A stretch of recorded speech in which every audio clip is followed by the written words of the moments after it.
Let's just start with the ending, because it's the only part that matters to people like her. 5 years later, I pulled up to the same country club where I once wasn't allowed past the valet because I didn't look like I belonged. This time, I arrived in a black McLaren, not rented, paid in full. As I stepped out, every head turned, including hers. Emma, my ex-fiancée. The woman who once told me I'd be nothing without her daddy's connections. Her jaw literally dropped, and in that moment, I didn't feel anger. I didn't feel sadness. I felt delightful revenge, wrapped in a designer suit. But let's rewind, because betrayal doesn't hit right unless you know the full story. It all started in a lecture hall that smelled like cheap cologne and broken dreams. College. The great equalizer, supposedly. She was in a white sweater, sipping a $6 oat milk latte, doodling on her iPad with a pen that cost more than my entire semester's worth of groceries. Emma had that kind of beauty that made professors stutter and insecure dudes quote Nietzsche to sound deep. She was smart, charming, and rich in that effortless, oh, we summer in Nantucket kind of way. And me? I worked night shifts washing dishes and had exactly $14 in my bank account the day we met. I thought that was romantic. You know, opposites attract. Love conquers all that American rom-com BS. Turns out love doesn't conquer capitalism, and opposites don't attract. They eventually explode. For a while it worked. I bought her gas station flowers. She pretended to like them. I made her instant ramen with a soft-boiled egg. She posted it on Instagram like it was a Michelin star meal. Her friends laughed behind my back. I laughed it off. Her dad? He didn't laugh. He didn't even blink. From day one, he treated me like I was applying for a job I wasn't qualified for. And the job was husband of my golden goose. He'd pat me on the shoulder like I was a lost Boy Scout, then offer me a business card for networking. You know what his networking meant? I'd work for his hedge fund, do mind-numbing spreadsheets for 12 hours a day, wear a suit that smelled like submission, and thank him for giving me a shot. Emma saw it too. But instead of pushing back, she folded. That's where the toxic love began. Subtle, quiet, like a leak under the floorboards. One day we're planning our future together. The next she's telling me, maybe you should try harder to impress him. Impress him? I was busy trying to survive. I had dreams, real ones. I wanted to build something, not beg for a handout from a man whose idea of struggle was when his yacht got a scratch. But the final blow came during our engagement party. A mansion full of strangers. Shrimp cocktails. A string quartet playing Taylor Swift for some reason. Her dad gave a toast. I looked her straight in the eye and asked, "Do you love me? Or do you just love the idea of fixing me?" Her answer, silence. But her silence screamed guilty. The next morning, I left. Packed my things into my 2001 Honda Civic. No job lined up, no money. Just a suitcase and a playlist full of breakup anthems. You ever hit rock bottom to the sound of Mr. Brightside on loop? Highly underrated. And that, my friend, is how betrayal smells. It's not fire and brimstone. It's lavender candles in a rich girl's apartment, while she tells you you're lucky to be there. People talk about heartbreak like it's poetic. But what I felt wasn't heartbreak. It was exposure. Like I'd walked into a war zone wearing a paper napkin. That's the thing about toxic love. It dresses itself up as sacrifice, but it's really just slow emotional starvation. They thought I'd crawl back. They thought I'd realize I needed their approval. They were wrong. And as I pulled onto the freeway that morning, alone, broke, and totally unqualified for success, I made myself a silent promise. One day, they'll wish they never underestimated me. That day was coming, and it would taste better than any champagne they ever poured. 3 months after leaving Emma, I lived in a Walmart parking lot. Not metaphorically, literally.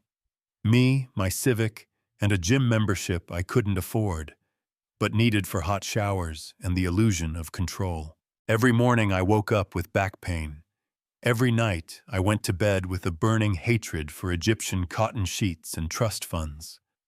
Now most people, when they hit rock bottom, they get spiritual. They meditate. They find peace. I got petty. Petty enough to keep a screenshot of her dad's smug LinkedIn bio on my phone as motivation. Petty enough to refuse every job that required me to say, "Welcome to McDonald's. How may I help you?" Not because I was above it, but because I was done being polite to people who thought they were better than me. So what did I do? I Googled, how to make 6 figures online without selling your soul. I got nothing useful, obviously. But in the dark corners of Reddit, in forums that smelled like Monster Energy and despair, I found something. Freelance coding. Turns out, you don't need a degree to build websites. You just need Wi-Fi, caffeine, and a high pain tolerance. So I stole Wi-Fi from Starbucks. I lived off dollar store protein bars. And I learned. For 18 hours a day. No Netflix, no social media, just JavaScript, rejection emails, and revenge playlists. My first client paid me $50 for a landing page. I finished it in 2 days. They ghosted me after. My second client paid me $75 and left a bad review. You'd think I'd quit, but that's where most people misunderstand how revenge works. See, revenge isn't about instant payback. It's about slow, surgical escalation. You sharpen your blade in silence, then you strike when they've forgotten your name. 6 months in, I had a few clients, a real laptop, and a desk made out of milk crates. But I was building something, not just skills, identity. I wasn't Emma's broke ex. I was a guy who could make money out of thin air. That's some real American alchemy. And then came the weird part. One night, while debugging a stupid script at 3 a.m., I hallucinated. Okay, not literally, but close. Sleep deprivation and rage are a magical combo. I imagined Emma sitting across from me, sipping wine, saying, "It's cute that you're trying." Except this time I didn't shrink. In my head, I said back, "It's cute that you peaked at 24. After that, I built faster. I launched my own micro-agency, hired 2 other burned-out freelancers, branded us as Exiled Minds LLC. Clients thought the name was edgy. I knew it was personal. By year 2, we had real revenue. I started speaking at small online business panels, gave one TEDx talk called From Broke to Borderline Unstable and Profitable. The title was a joke. The story wasn't. Year 3, a podcast episode about my journey went viral. Not cat playing piano viral, but viral enough for Emma's cousin to DM me and say, "Yo, is this really you?" I left her on scene. That was the turning point. I wasn't surviving anymore. I was scaling. And when you scale with trauma still in your bloodstream, oh, baby. That's when the hallucinations stop being ghosts and start becoming fuel. But success brought something unexpected. Guilt.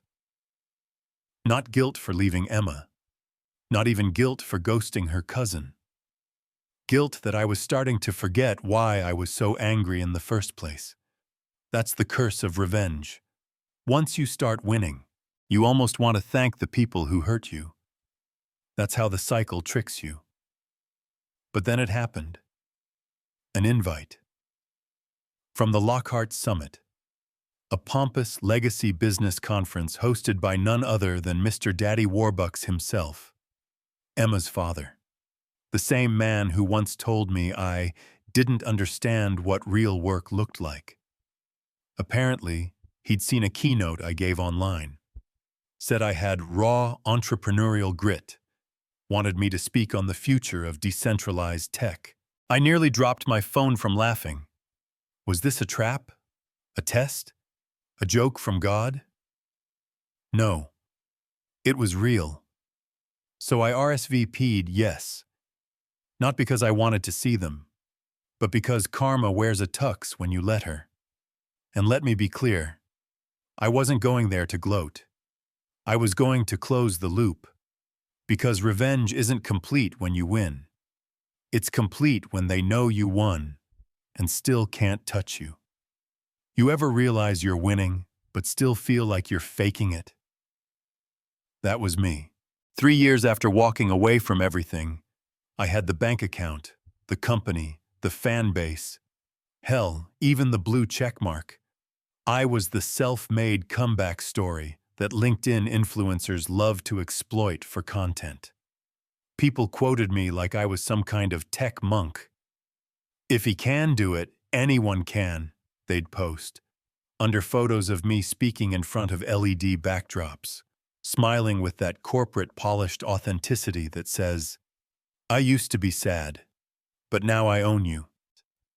But what they didn't see was the version of me at 2 a.m., staring at spreadsheets, sipping flat Red Bulls, wondering why I still saw Emma's face every time someone said, "You're not enough." Success doesn't erase betrayal. It just buries it in designer luggage. Anyway, the Lockhart Summit. This wasn't your average entrepreneurs who think they're gods kind of event. No. This was elite. The kind of place where people wear Rolexes ironically and call generational wealth legacy pressure. It was invite only. Private jets, lobster brunches, champagne that costs more than my first year of rent. And there I was, once banned from their backyard, now headlining the future tech panel, speaking right after some dude who invented an app that sells yachts using blockchain. Real eat-the-rich energy, but they serve it with truffle fries. As I stepped onto the stage, I scanned the crowd, and boom, there they were, front row, Emma and her dad, both trying not to look shocked, both failing. Emma looked older, not in a bad way, just in a life has not been soft to me lately kind of way. The glow she once carried, that untouchable, curated confidence, had dimmed. She wasn't the goddess from my nightmares anymore. She was just real. And her dad? Same smug grin, but his eyes were scanning me like a problem he hadn't solved yet. You know that look your high school math teacher gave you when you turned in an essay instead of the answer key?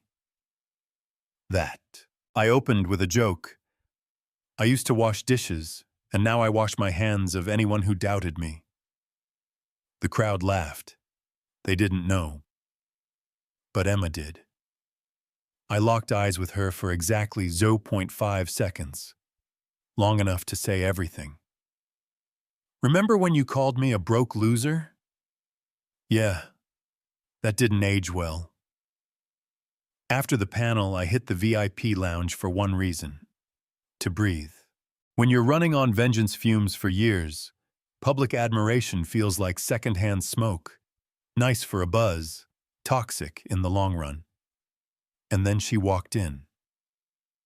Emma, holding a flute of overpriced champagne and a look that said, "I'm not here to beg, but I am." She slid next to me like we were in a movie, like the past hadn't happened, like betrayal could be forgiven over hors d'oeuvres. "You look different," she said. I smiled. Money does that. So does heartbreak. Silence. She sipped her drink, eyes scanning the room. "I saw your story. TEDx, the podcast, the article in Forbes. I didn't expect you to become this." "That makes two of us," I said. "You used to say I had potential. You just didn't think I'd use it on myself." She laughed, soft, bitter, nostalgic. "I wasn't always fair to you." "Fair?" I echoed. "Emma, you treated me like a charity case with ambition. And your dad, he saw me as a rescue project. I wasn't your partner. I was your pet." She flinched. "Good. Sometimes the truth hits like a slap. Sometimes it lands like a mirror. And then, because the universe is wild," her dad walked over. "Son," he said, offering a hand like we were long-lost family. "I owe you an apology. I misjudged you." I didn't shake it. Because revenge isn't served cold. It's served calm. "You didn't misjudge me," Ethu said. "You judged me correctly for who I was then. The mistake was thinking I'd always stay there." He cleared his throat. "Maybe we can talk business. I'm exploring." I cut him off. "I'm not interested in second-hand validation." And then I looked at Emma. She had that look, that "I want back in" look. "You miss me," I said. "I miss who we were," she said. "No," I corrected. "You miss who I've become. And that person doesn't need you anymore." The silence was louder than the string quartet playing in the background. She looked down, blinked hard, then whispered, "You changed." "I had to," I said. "You stayed the same. That's the real tragedy." And with that, I walked away. Not dramatically. No slow motion. Just done. Because sometimes revenge isn't about destroying someone. It's about becoming someone they no longer have access to. It's funny how people always want closure like it's a warm hug at the end of a sad movie. No. Closure doesn't feel like closure. It feels like silence where there used to be noise. It feels like finally realizing you're not angry anymore, just bored. 2 months after the Lockhart Summit, I got a letter. A real letter. Not an email. Not a DM. Handwritten. Cream paper, gold trim. The kind of paper rich people use when they want to pretend they have emotions. It was from Emma. I didn't even open it at first. I let it sit on my desk, mocking me like a museum exhibit. Artifact from a failed life. Eventually, curiosity won. I opened it. It was 3 pages long, full of phrases like, "I never stopped believing in you, and you became everything I always knew you could be." I was young. I didn't understand what love required. You know what it didn't include? An apology. She missed the point. Again. But something about that letter unlocked a memory. Back when we were engaged, Emma once told me her biggest fear was irrelevance. She said, "I don't care if people hate me. I just don't want them to forget me." Now? She was becoming a footnote. And I knew that hurt her more than anything I could ever say. Still, part of me, deep buried under layers of spite and sarcasm, felt something. Not love, not sadness, just curiosity. So I did what any emotionally unavailable adult would do. I cyberstalked her. Turns out her life after me was a cliché in 4K. Married a finance guy. Divorced 2 years later. Tried an MLM. Failed. Posted a spiritual rebirth post about aligning her chakras. Then deleted it a week later after someone commented, "Girl, you sold teeth whitening pens last month." Now she was just floating. Still pretty, still polished, but no anchor. And that's when I started dreaming about her again. But not in the way you think. In the dreams, she wasn't begging or crying. She was warning me. She'd say things like, "They'll come for you next." You think revenge is the end? You became him. I'd wake up sweating, gasping, checking my phone like I expected to find a cryptic message from the Illuminati or Jeff Bezos. Was I paranoid? Probably, but I couldn't shake it. The fear that maybe, just maybe, I had become everything I hated. I used to want revenge. Now I had influence, power, status. People laughed at my jokes just a little too hard, called me brilliant for things I said in passing. Was I the new Emma?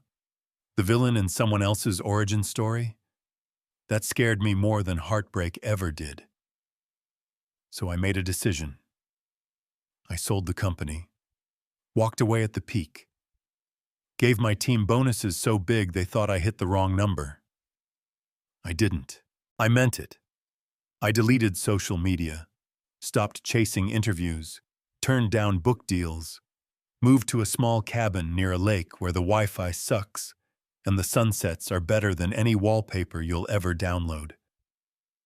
I needed distance. Not just from Emma, from the version of me that was built entirely out of spite. And that's where I saw her again. No, not Emma. The other her, the one from my dream. Except now she looked like me. She smiled. "You're finally free," she said, and disappeared. Yeah, I know. Sounds like a fever dream. Or maybe a warning. Because here's the truth. Betrayal doesn't just come from others. It comes from you, too. When you start becoming what they turned you into. Toxic love doesn't always end with slammed doors and broken dishes. Sometimes it ends in applause, trophies, and standing ovations, while your soul quietly starves behind the curtain. And revenge? It's delicious. But it never fills you. Not really. So if you're looking for a happy ending, sorry. That's not what this is. This isn't a redemption arc. It's a survival manual. And if you're reading this, wondering if your pain will ever turn into power, it can. But don't forget to set it down. Eventually, the fire that kept you warm will start burning you from the inside. And if you're not careful, you'll wake up one day wearing the same suit as the man you swore you'd never become. So here's the final twist. I forgive her, not because she deserves it, but because I do. And that's the only closure I'll ever need.